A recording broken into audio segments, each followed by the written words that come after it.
एक दफ़ा का जिक्र है। एक गांव हुआ करता था। वहां पर एक झूला हुआ करता था जिस पर से रात के वक़्त आवाज़ें आया करती थी। वो एक घर के पीछे हुआ करता था जहां पर दो मियाँ बीवी रहा करते थे। एक का नाम रामू हुआ करता था और उसकी बीवी का नाम रेशमा हुआ करता था। वो दोनों एक रात सो रहे होते हैं, आवाज़ें आती हैं तो वो उठ जाते हैं। तभी वो देखते हैं खिड़की से कि एक औरत वहाँ पर झूला रह रही है आधी रात के वक़्त। तो तभी वो उनकी तरफ देखकर मुस्कुरा कर वहाँ से गायब हो जाती है।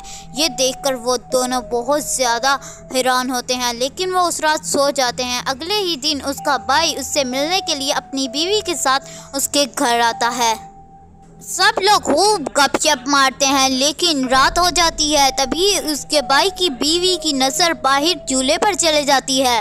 अरे शहर में ऐसा नज़ारा तो देखने को नहीं मिलता है, मैं तो बाहर जाकर झूला झूलने जा रही हूँ। उन दोनों को उस झूले की हकीकत के बारे में मालूम नहीं था। वो जैसे ही झूला लेकर वापस घर जाने लगती है तो वो चीखें मारने लगती है, क्योंकि उसको ऐसा लग रहा था कि कोई उसके पाँव पकड़े हुए हैं। बचाओ बचाओ, मुझे ऐसा लग रहा है कि किसी ने मेरे पाँव पकड़े हुए हैं, वो मुझे मार डालेगा। इस पेड़ पर किसी चुड़ैल का साया है, बचाओ भैया भाभी।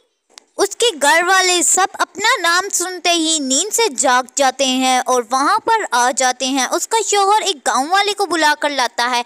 वो उसे कहता है कि उसकी रस्सी को काट डालो, जिससे ये नीचे गिर जाएगी और आज़ाद हो जाएगी। वो लोग ऐसा ही करते हैं और जैसे ही वो उसकी रस्सी को काटते हैं तो वो नीचे गिर जाती है।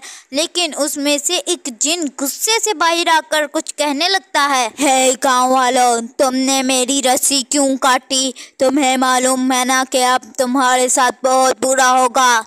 उसके कुछ करने से पहले ही उन्होंने उसको आग लगा दी और वो कुछ ही मिनट में ख़त्म हो गया।